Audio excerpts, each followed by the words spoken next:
David Benavidez defeats Caleb Plant by unanimous decision in a pretty competitive fight, I thought, for the most part. This is Paulie Malignaggi, and this is Paulie TV.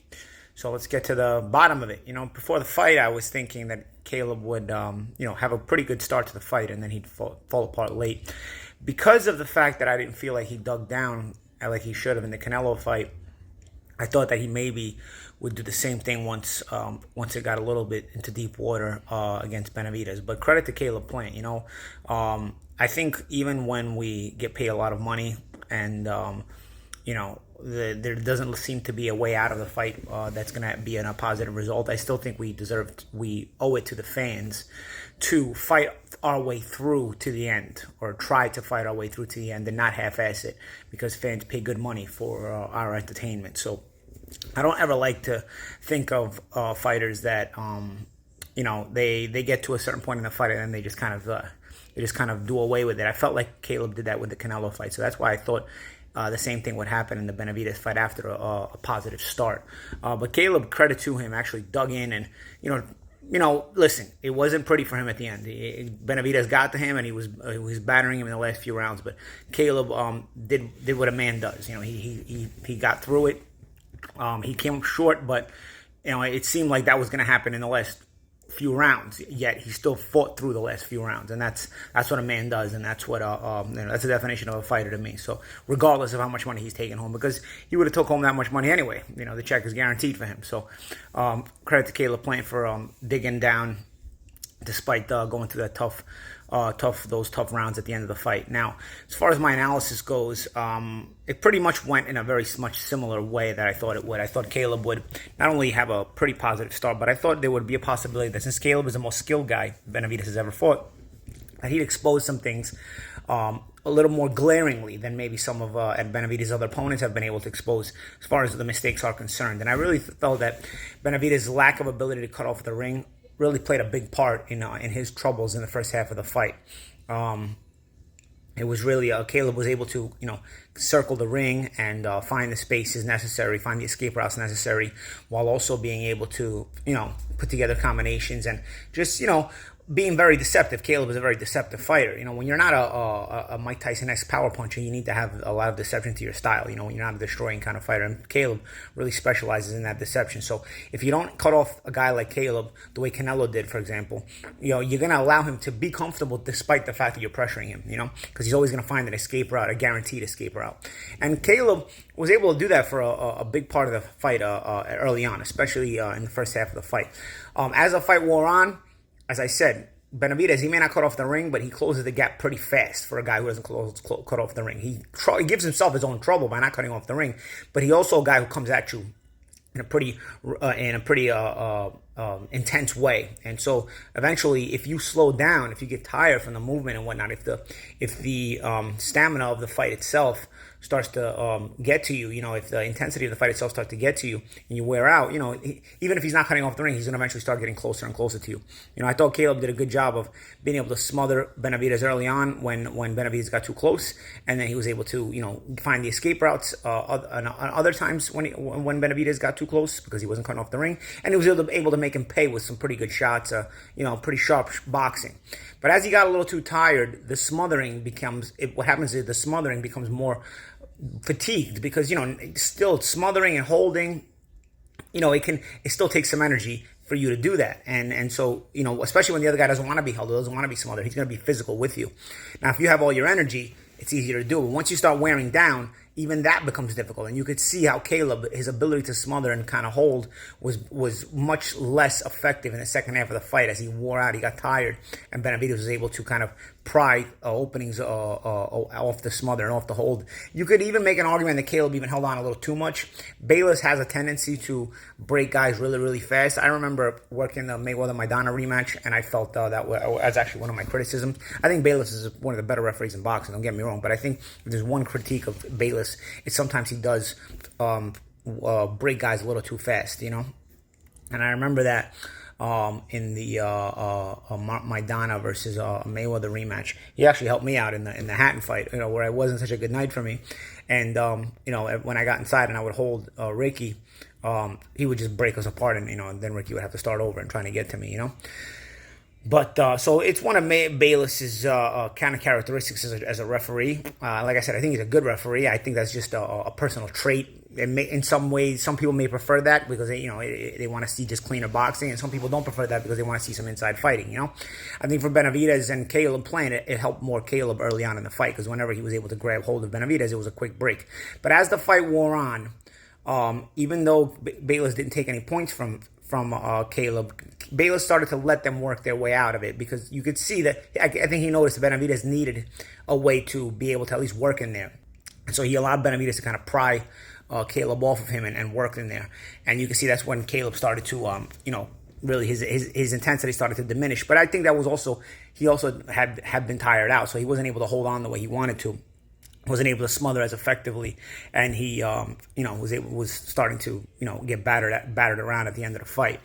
But early on in the fight, let's talk about Caleb's positive moments. Remember, I said I think there's going to be things that Caleb is going to show more glaringly flaws in Benavidez other guys have not been able to do, and I really think he did that. I thought he had a very effective first half of the fight, and I think Benavidez's inability to cut off the ring would really hurt him against certain type of fighters. Now people are gonna say, "Oh, you see, Canelo now he'll beat Benavidez." You see, because you saw A, B, and C in the Caleb fight.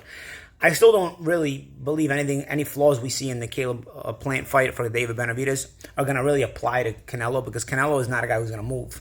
So Benavidez is gonna find ways to easily get to Canelo, and Canelo's gonna have to fight Benavidez off him.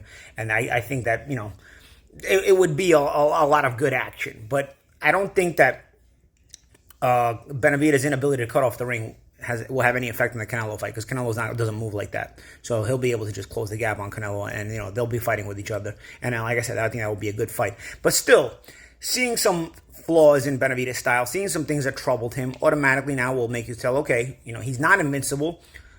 Maybe Canelo will also say, okay, I see the flaws I want to see, and now I'm ready to fight this guy. It's possible. I still think overall it's a great win for Benavidez. Except for the knockout, it played out exactly as I thought it would, where Benavidez would get an early Plant would get an early advantage, and then from there he would end up going to diminishing. His intensity would diminish little by little by little, and that's exactly how it ended up playing out. Where the fatigue eventually caught up to him, and Benavidez's pressure caught up to him. Benavidez stuck to the game plan despite the frustration, so you got to give credit for that as well, because there were moments where even when he was trapping Plant, he wasn't able to really land the shots he wanted to land because Plant is so slick, But again, he just kept at it, and the intensity of the moment eventually it fatigued Caleb Plant, because to fight like Caleb Plant, you need more energy, man. You're always thinking of, okay, where my escape route is, what's my answer, what's my counterpunch, what's my lead, all this other stuff. You gotta move. You gotta always be thinking, do I escape to the left or to the right, or do I smother in this moment? There's a lot of decisions, and that mentally drains you as well as physically. So you gotta be even better shape to fight the way Caleb Plant fights, and I think that's why as time goes by in these tougher fights, he wears out, I think that's why as time goes by in these tougher fights, he wears out, But it was a good fight, I think, overall. I think it leaves a lot of questions. I think Caleb, in going the distance and showing the heart he showed at the end of the fight, I think he also, keeps his stock relatively high. I think Benavidez's stock is still high because it's a great win for him, but it's also a win where he showed just enough flaws to where maybe less people will believe in him, and maybe it will create more demand for the Canelo fight, because now it's like, okay, maybe he's not as good as we thought. Maybe Canelo will fight him now. I think there could be something there to where people will be thinking in that regard as well. I think that actually ultimately helps Benavidez, because if Benavidez continues to look too good, I don't think Canelo will want to go near him. But now, if he shows some flaws like he showed in last night's fight, and he still wins, so he still has a glossy record, undefeated, still looks great on paper.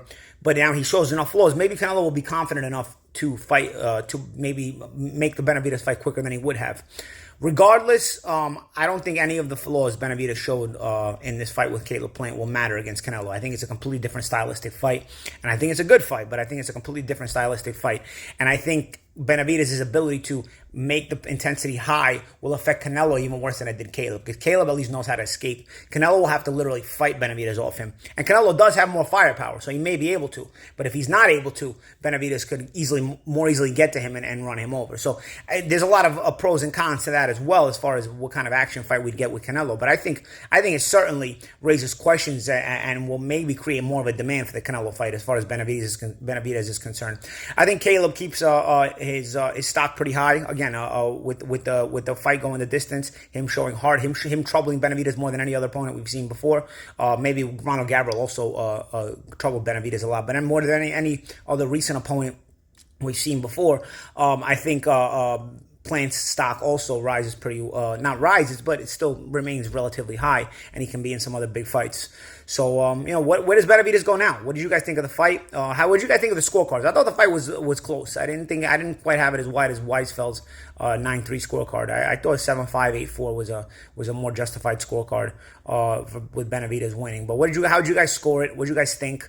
I know some guys were picking Caleb Plant. Some pretty big names were picking Caleb Plant to win the fight. And I think that's because he does have the skill to win the fight, but he just has a tendency to fade in these high intensity fights. And again, that's not a knock on him. It's just, like I said, it takes more energy to fight the way Caleb Plant fights, and it's much more difficult to go the distance in those kind of situations. Where does Benavidez go now? What did you guys think of the fight? What did you guys think of the scorecards? I thought the fight was close. I didn't quite have it as wide as Weisfeld's 9-3 scorecard. I thought 7-5, 8-4 was a more justified scorecard with Benavidez winning. But how did you guys score it? What did you guys think? I know some guys were picking Caleb Plant. Some pretty big names were picking Caleb Plant to win the fight. And I think that's because he does have the skill to win the fight, but he just has a tendency to fade in these high intensity fights. And again, that's not a knock on him. It's just, like I said, it takes more energy to fight the way Caleb Plant fights, and it's much more difficult to go the distance in those kind of situations. I don't know. Who do you guys think the Benavidez should fight next? Do you guys want to see Caleb Plant again? Let me know in the comment section what you think, man.